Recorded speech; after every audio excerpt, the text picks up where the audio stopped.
আজ তোমাদের ভয়েস শেখাবো, কিন্তু ভয়েস চেঞ্জ।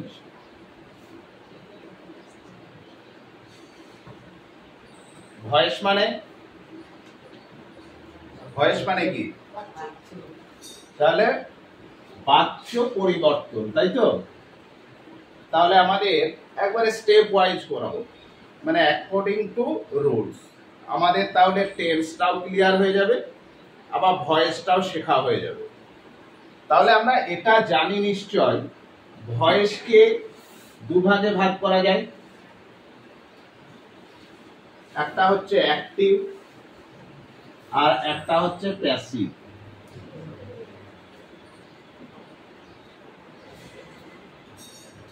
এটা আমরা জানি যে অ্যাক্টিভ আর একটা হচ্ছে প্যাসিভ। এবার আমি বলেছিলাম টেন্স অনুযায়ী করাবো, একবারে ডিটেলসে। তাহলে প্রথমে আমার প্রেজেন্ট টেন্স, মানে প্রেজেন্ট ইনডিফিনাইট। Present indefinite.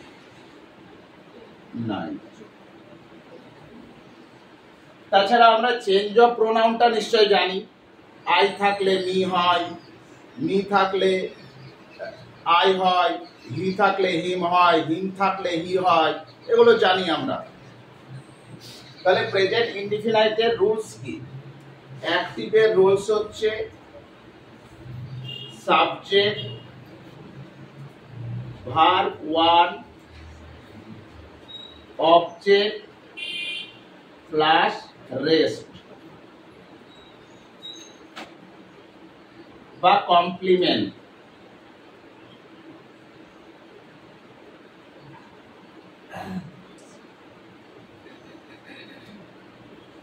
বা ইটিসি বা আদার্স।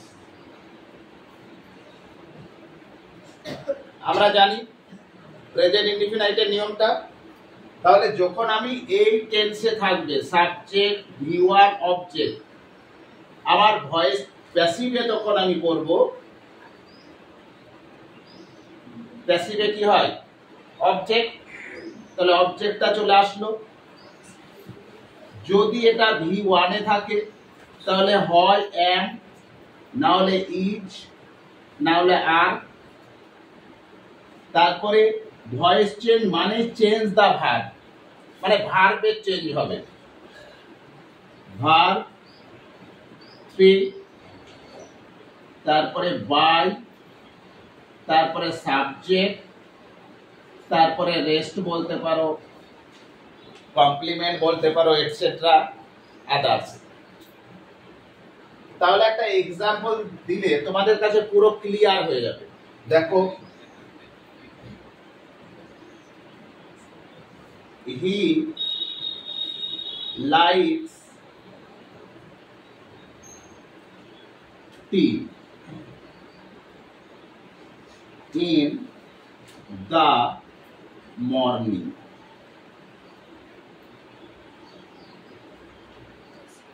তাহলে দেখো, তোমরা যখন ভয়েস করবে তখন কিন্তু দেখবে এটা কোন টেন্সে রয়েছে। এট ফার্স্ট তোমাকে কিন্তু আইডেন্টিফাই করতে হবে, মানে কোন টেন্সে এটা রয়েছে। আমি দেখো করছি, নিশ্চয় আমরা এটা জানি সাবজেক্ট, জানি তো। তারপরে এটা ভার্ব, তারপরে ভার্বের পাশেরটায় অবজেক্ট ধরবে, ভার্বের পাশেরটায় অবজেক্ট ধরবে। ডবল অবজেক্টেরও ভয়েস আছে, কিন্তু সেগুলোতেও তুমি ভার্বের পাশেরটায় অবজেক্ট জেনে নাও। আর তারপরে যেটা আছে সেটা হচ্ছে রেস্ট অথবা others, complement, etc. anything else you can say. এবার দেখো প্যাসিভে কি করতে হবে? অবজেক্ট। এই বাক্য অবজেক্ট কোনটা? টি। তারপরে am is are, টি এর পরে কি বসবে? am না is না is। তারপরে কি? ভার্বের 3, লাইকস টা লাইট। তারপরে কি আছে? বাই। তারপরে সাবজেক্ট কি আছে? হি, হিম। এটা আমরা জানি, হি থাকলে হিম হয়। তারপরে কি ইন দা মর্নিং রেস্ট। বুঝতে পেরেছো? Yes or no loudly? Okay, তাহলে একটা দেখি কেউ পারছো কি তোমাদেরকে দেখে। সবাই বুঝতে পেরেছো? কারো কোনো জায়গায় ডাউট আছে? কিচ্ছু করতে হবে না, তোমরা শুধু ফর্মুলাটা মেমোরাইজ করে নাও। এবার এটা মেমোরাইজ করতে করতে আমরা যখন প্র্যাকটিস করব তখন এমনিতেই মেমোরাইজ হয়ে যাবে, অসুবিধা হবে না। একটা করতে দিই তাহলে। I see the picture. I see the picture. Prithviraj,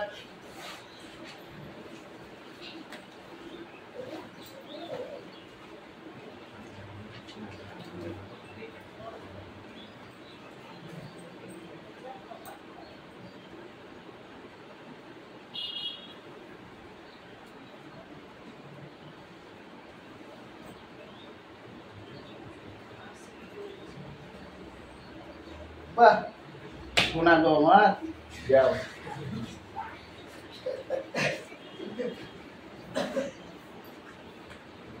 আর একজনকে রাখি তাহলে। তাহলে তোমরা প্রত্যেকে বুঝতে পেরেছো, তাই তো? কারো কোনো জায়গায় অসুবিধা থাকলে বলবে কিন্তু।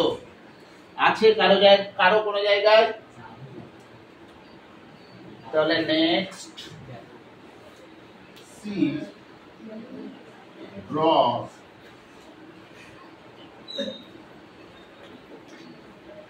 a picture.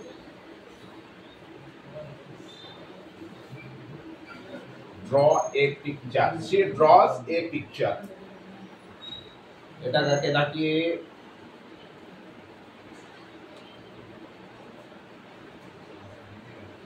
জানো?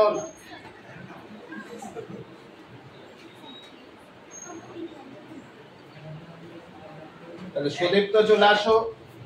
ভয়ের কি আছে এখানে? তুমি বুঝতে পারোনি?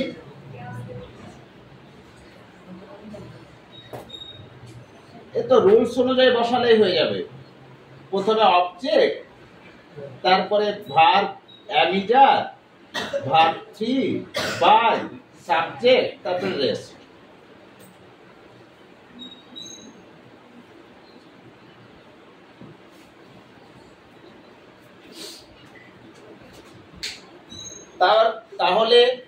তাহলে প্রেজেন্ট ইনডিফিনাইটের কোনো অসুবিধা নেই, তাই তো?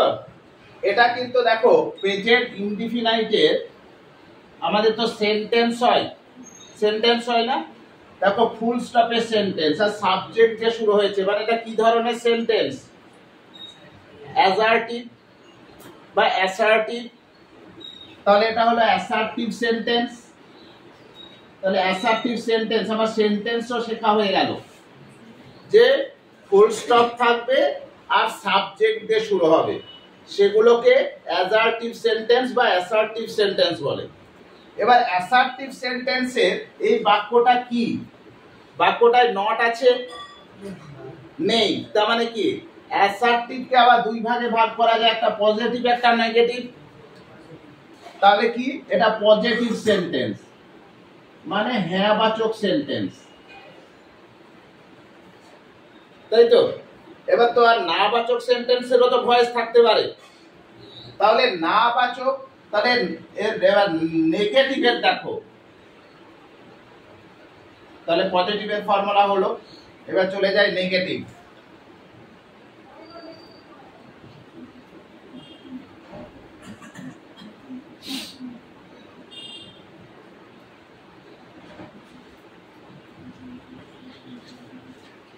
তাহলে নেগেটিভটা দেখে নিই এবার।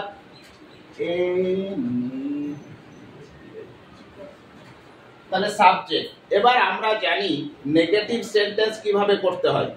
একটা নট লাগবে। এবার আমার ফর্মুলাটা কি ছিল? এস ভি1 ও, তাই ছিল তো? এবার আমি যদি এই জায়গায় নট বসিয়ে দিই হবে? এই নট তো একা বসতে পারে না, তাই না?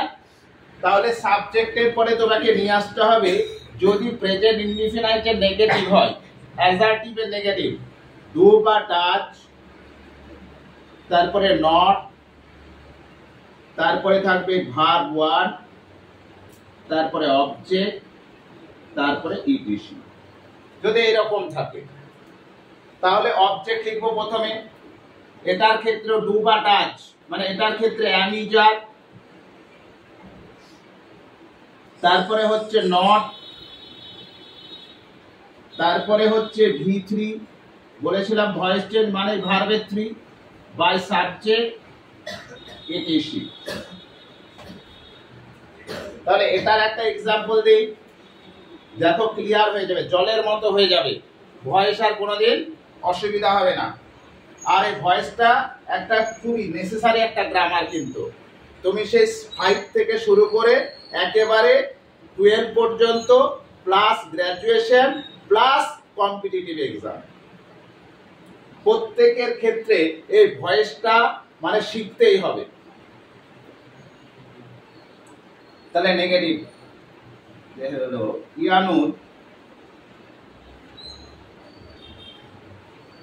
does not কখন বসে? যদি এটা থার্ড পারসন সিঙ্গুলার নাম্বার হয়। জানি আমরা Yanur third person singular number, সেই কারণে ডাজ নট। এবার কি করে না? প্রিফার, পছন্দ করে না। কি পছন্দ করে না? কফি, কফি পছন্দ করে না। তাহলে নিশ্চয় দেখো এটা সাবজেক্ট, এটা ডু বা ডাজ নট, তারপরে ভার্ব ওয়ান, তারপরে অবজেক্ট, ইটিসি নেই, না থাকতেই পারে, না থাকলে বসবে না। ইটিসিটা কোথায় আছে? এখানে। তাহলে এখানে অ্যানসার আমার হবে না। তাহলে আমার প্রথমে অবজেক্ট, অবজেক্ট কোনটা? কফি, অ্যামিজার, আর কি বলে কপি অ্যামিজার, কি কোনটা হবে? ইজ। কেননা যেগুলো আনকাউন্টেবল নাউন তার পাশে সিঙ্গুলার হয়, যেমন ওয়াটার। কফি, ইজ, নট, ভার্বের 3, প্রিফার, প্রিফারের ভার্বের 3, can you tell me? Preferred,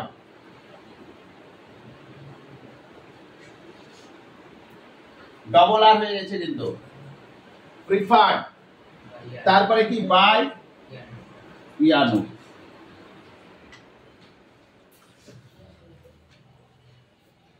is it clear? বুঝতে পেরেছো সবাই?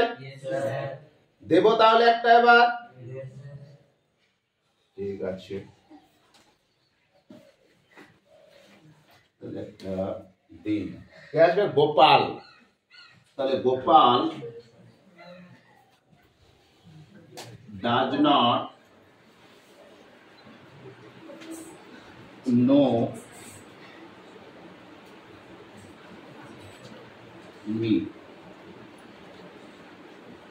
এসো গোপাল।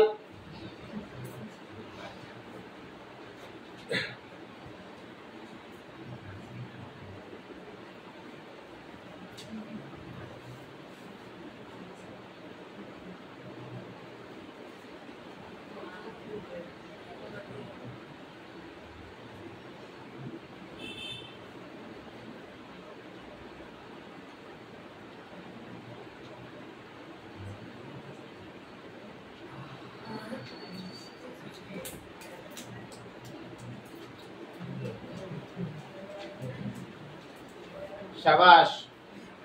বাট একটা কন্ডিশন আছে, কি? তুমি ঠিকই করেছো, অ্যাকর্ডিং টু রুলস তুমি ঠিকই করেছো, এই কারণের জন্য তোমাকে থ্যাঙ্কস। এই জায়গায় আমার এটা এক্সেপশনাল, সেই কারণের জন্য কি হবে? টু হবে। তাহলে এটা মুখস্থ হয়ে গেল, তাহলে অসুবিধা নেই। তাহলে নো এর পাশে টু হয়, এটা আমরা জেনে রাখবো। তাছাড়া আদার্স অন্য ক্ষেত্রে বাই লিখবো। এবার এক্সামে দেখা গেল মনে পড়ছে না, তাহলে বাই করে আসবো, কি করব? কিন্তু এখন দুইয়ের পরে কি, নয়ের পরে কি হয়? সে লাউডলি, নয়ের পরে টু, নয়ের পরে টু। তাহলে এর আর এক্সাম্পল দেওয়া দরকার আছে। এবার এর ক্ষেত্রে এবার পাস্টটা একটু এই ফর্মুলাতে শিখে নিই। এটা দেখা গেল পাস্ট ইনডিফিনাইট যদি হয় তাহলে কিচ্ছু চেঞ্জ হবে না। তোমার ডু বা ডাজটা হয়ে যাবে ডিড,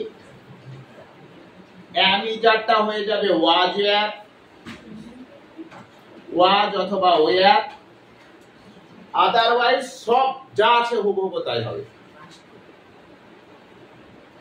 বুঝাতে পারলাম? শুধু ডু বা ডাজের জায়গায় ডিড যদি থাকে তাহলে এটা হয়ে যাবে ওয়াজ ওয়্যার। তাছাড়া সাবজেক্টকে অবজেক্ট, অবজেক্টকে সাবজেক্ট আর ভার্বের থ্রি মাস্ট ভয়েসে করতেই হবে। ক্লিয়ার? যদি এটাই থাকতো, ডাজ নট না থেকে যদি ডিড নট থাকতো তাহলে কি হতো? কিছুই সবই বাদ থেকে যেত। এটা হতো ওয়াচ, এটাও যদি ডিড নট থাকতো তাহলে এটা হতো ওয়াচ। এই যে ক্লিয়ার? বুঝতে পেরেছো? ওকে, তাহলে আরেকটু এগিয়ে যাই।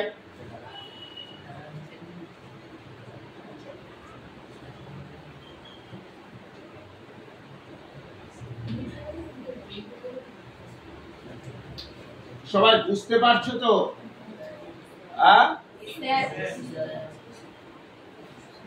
জোরসে বলো, জোরসে। তাহলে প্রেজেন্ট ইনডিফিনাইট আর পাস্ট ইনডিফিনাইটটা হয়ে গেল তো। তাহলে প্রথমটায় যদি ভার্ব টু থাকে, পাস্ট ইনডিফিনাইটটা একবার এটা করে দিই। পাস্ট ইনডিফিনাইট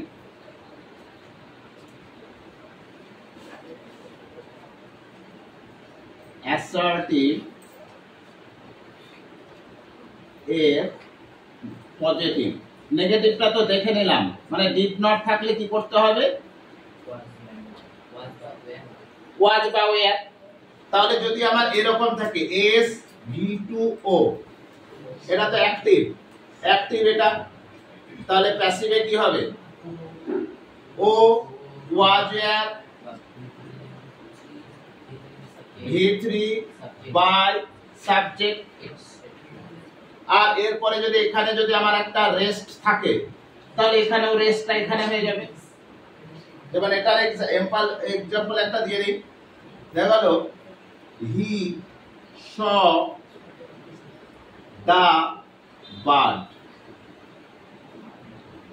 তাহলে এটা সাবজেক্ট, এটা সটা দেখো সি এর ভার্ব টু, তার মানে V2।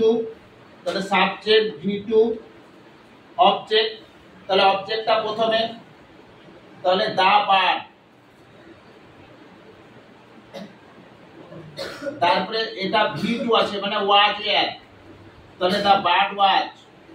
তারপরে স এর ভার্বে 3 সি স শিল, তাহলে সি স শিল মানে এটা হবে শিল বাই কি আছে হি থাকলে হি। বুঝতে পেরেছো? তাহলে আমার পাস্ট ইনডিফিনাইট কমপ্লিট হয়ে গেল। পাস্ট ইনডিফিনাইটের অ্যাসার্টিভের পজিটিভ হয়ে গেল। আবার প্রেজেন্ট ইনডিফিনাইটের অ্যাসার্টিভের পজিটিভ এন্ড অ্যাসার্টিভের নেগেটিভ, মানে চারটে ফর্মুলা আমার হয়ে গেল। এবার কন্টিনিউয়াস, একটু তাড়াতাড়ি লিখবে।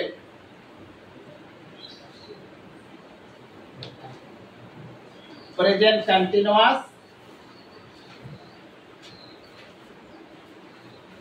Present continuous. তাহলে প্রেজেন্ট কন্টিনিউয়াসের এটাও অ্যাসার্টিভ মানে ফুল স্টপ। আগে অ্যাসার্টিভ গুলোকে শিখে নিই। অ্যাসার্টিভের এটা পজিটিভ নেগেটিভ একসঙ্গেই করে দেব। অ্যাক্টিভ, অ্যাক্টিভের ফর্মুলা হচ্ছে প্লাস প্রেজেন্ট কন্টিনিউয়াসের formula am is are plus verb one plus ING plus object plus etc. এটা হচ্ছে প্রেজেন্ট কন্টিনিউয়াসের ফর্মুলা, যেটা অ্যাক্টিভেবল লিখেছি আমি। এর প্যাসিভ করতে গেলে অবজেক্ট, তারপরে অ্যামিজার থাকলে অ্যামিজারই বসিয়ে দেব, প্লাস বিং, এই আইএনজির জন্য বিং করতে হয়, তারপরে ভার্ব 3 বাই সাবজেক্ট ইটিসি। তাহলে কি পেলাম? এটার ক্ষেত্রে দেখো, তাহলে ভয়েস মানে একটা ক্রস চিহ্ন মনে রাখলেই হয়ে যাবে, একটা ক্রস চিহ্ন আর এখানে একটা পেন্ডুলাম ঝুলবে, হয়ে গেল। তার মানে এটা হচ্ছে সাবজেক্ট, আর এটা সাবজেক্টটা এখানে চলে আসছে, এটা অবজেক্ট, অবজেক্টটা এখানে চলে আসছে, আর এটা যাই থাকবে ভার্বটা থ্রি করতে হবে। 1 থাকলেও থ্রি করতে হবে, 2 থাকলেও থ্রি করতে হবে, আইএনজি থাকলেও থ্রি করতে হবে, যাই থাকবে ভয়েসের এই তিনটে হবে, আর এর আগে একটা বাই। তাহলে দেখো, দে, একটা এক্সাম্পল দিই, they are making a noise in the class। তাহলে they making noise in the class, they are making noise in the class। তাহলে আমরা প্রত্যেকেই দেখতে পাচ্ছি এটা সাবজেক্ট, এটা অ্যামিজার, তারপরে এটা ভার্বের সঙ্গে আইএনজি, তারপরে কি আছে আইএনজির পরে অবজেক্ট, তারপরে ইটিসি। তাহলে কি আছে? প্রথমে অবজেক্ট চলে আসলো, অবজেক্ট, তারপরে কি অ্যামিজার, অ্যামিজার, এবার দেখো কি আছে নয়েজ, নয়েজ, নয়েজ গোনা যায়, তাহলে এটা তো আনকাউন্টেবল নাউন, আনকাউন্টেবল নাউন হলে সিঙ্গুলার হবে, তাহলে ইজ। তাহলে আর থাকলে আরই হবে, এটা কিন্তু ভেবে নেবে না যে এম থাকলে এমই হবে, এটা ভেবে নেবে না, ইজ থাকলে ইজি হবে, এটা ভেবে নেবে না। কি করতে হবে? আমাকে অবজেক্টটা দেখে বসাতে হবে। অ্যামিজার থাকলে অ্যামিজারের মধ্যেই বসাতে হবে। মানে অনেকেই তোমরা কি হয় বলো তো, অ্যামিজারের জায়গায় ওয়াজ ওয়্যার করে দাও, মানে ন্যারেশনে অ্যামিজার থাকলে ওয়াজ ওয়্যার হয়, এই ভুলটা হয় দেখি প্রায়। এবার কি আছে? অবজেক্ট হয়ে গেল, অ্যামিজার, অ্যামিজার হয়ে গেল, তারপরে আছে বিং বসালাম, তারপরে কি আছে ভার্ব 3 মেড, তারপরে কি আছে বাই, দে থাকলে কি হয় them in the class, etc এখানে বসিয়ে দেবে। প্রেজেন্ট কন্টিনিউয়াস ক্লিয়ার হয়েছে? এবার দেখা গেল এখানে অ্যামিজার নেই, দেখা গেল এখানে আছে ওয়াজ ওয়্যার, তাহলে এটা কোন টেন্স? তাহলে এটা হয়ে গেল পাস্ট। তাহলে যদি এটা পাস্ট হয় তাহলে ন্যারেশন ভয়েস তো সব একই নিয়ম, তাহলে এখানে ওয়াজ ওয়্যার।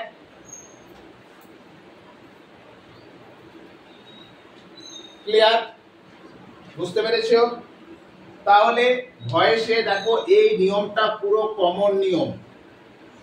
তাহলে আমার কি হচ্ছে, অক্সিলারি ভার্ব যখন থাকছে না তখন অ্যামিজার আর ওয়াজ ওয়্যার নিয়ে আসতে হচ্ছে, আর অক্সিলারি ভার্ব থাকলে যখন অ্যামিজার ওয়াজ ওয়্যার থাকছে তখন ভার্বের সঙ্গে আইএনজি অ্যাডিং থাকছে, এর থাকছে না?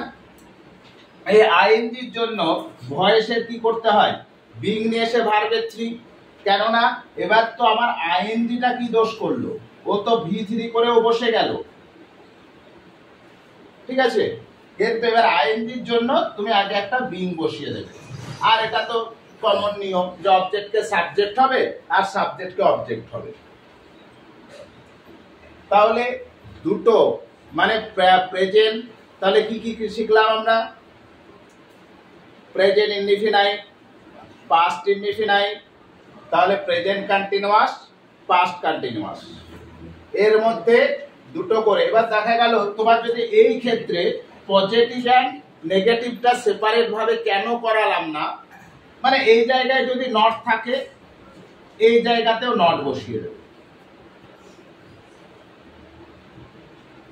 এর জন্য আলাদাভাবে আর একটা ফর্মুলা তৈরি করলাম না।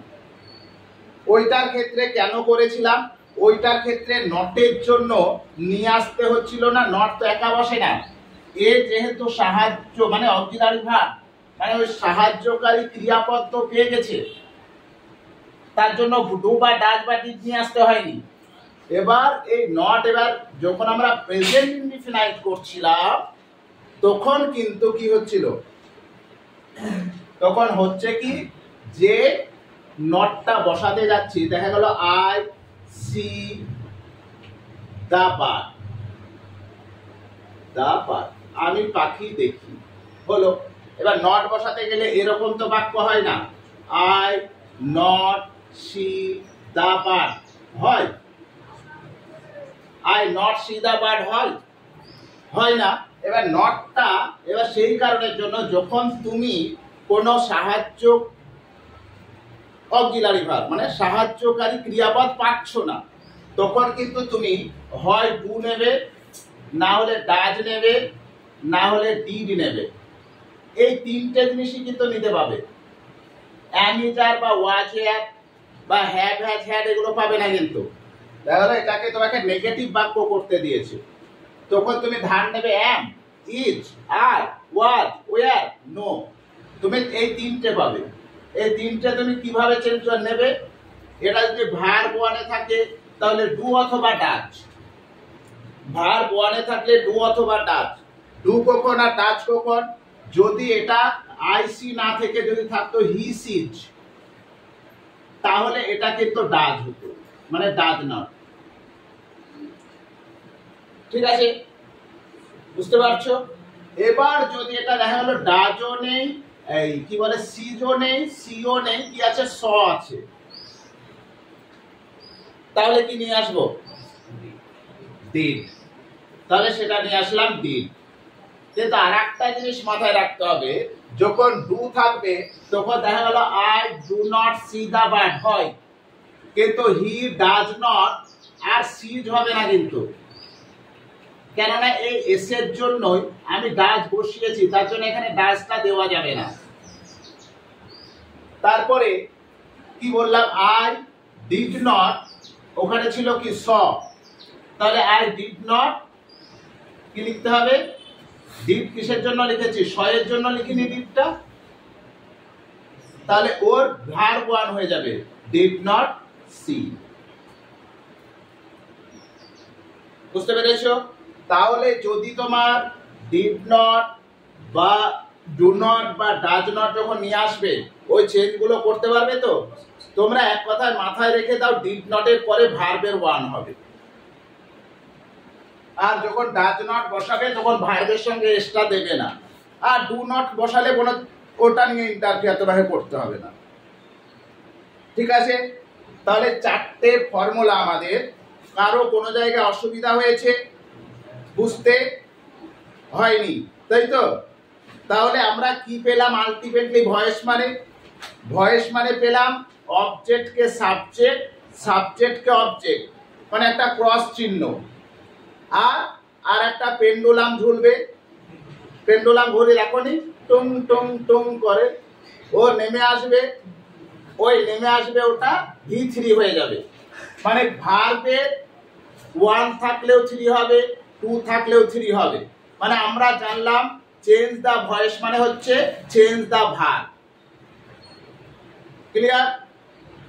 আজ তাহলে এতটুকু হলো, নেক্সট ক্লাসে এগিয়ে যাব আমরা। ওকে।